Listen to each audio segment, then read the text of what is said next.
Bonjour à toutes et à tous. Aujourd'hui, on va parler de psychosomatique et décodage biologique émotionnel. Le sujet sera la prise de poids, la perte de poids bien sûr, et la ménopause.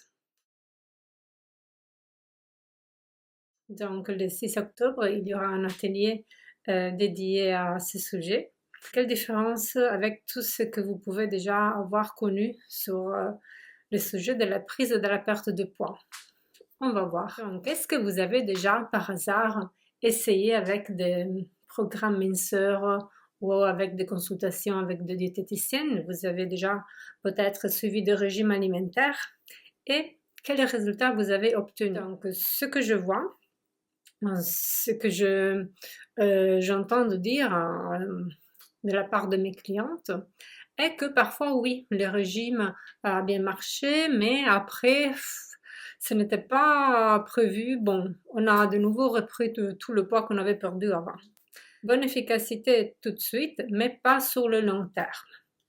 Autrefois, bon, les régimes, c'était trop difficile à suivre, trop dur, ne tenait pas compte des exigences personnelles, c'est-à-dire de le fait que les aliments ne sont pas que de la chimique, mais dans chaque aliment, il y a, comment dire, un monde émotionnel qui est caché derrière.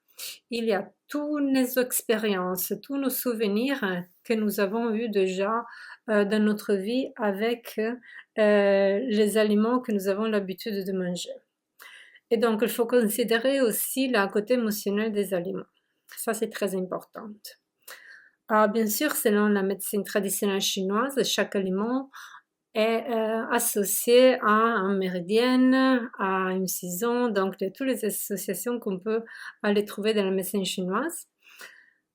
Mais après, il y a aussi l'approche, donc l'approche à la nourriture. Qu'est-ce que va substituer la nourriture?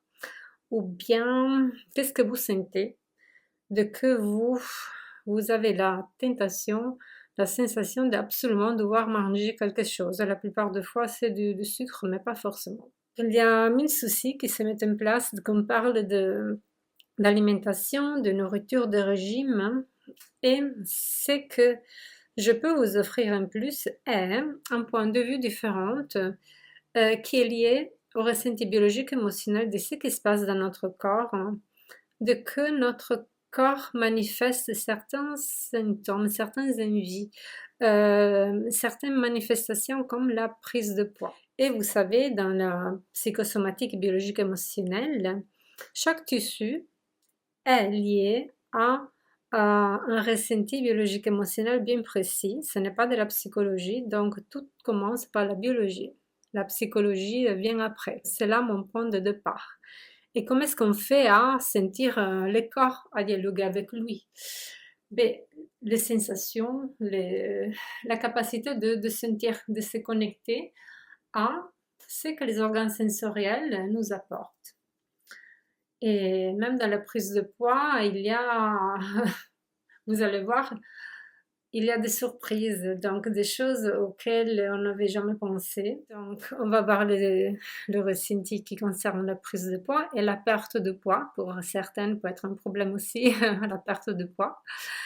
Et après, la ménopause, parce que parfois, certaines femmes croient que les deux choses sont liées, donc les hormones sont la cause de tout. Mais on va voir bien sûr que il y a des prises et des pertes de poids au-delà de la ménopause, que la ménopause peut bien sûr influencer la perception de moi autant que femme, dans ma famille, dans la société. Et on va voir comment certains ressentis sont plus, ou comment dire, plus fréquents pendant l'âge de la ménopause. Pendant l'atelier, ça sert à une découverte expérientielle, sensorielle, évolutive par rapport au sujet de la journée. Remèdes naturels, compléments alimentaires, il y en a plusieurs. On va voir le plus utile et pour les utiliser, bien sûr, en toute sécurité. Je vous remercie, j'espère de vous avoir stimulé un petit peu de curiosité. Si vous avez envie de participer à l'atelier, n'hésitez pas de me contacter. Ici, dans la description, vous avez tous les liens. Et je vous souhaite surtout une bonne perception et pleine de joie dans votre vie. Au revoir.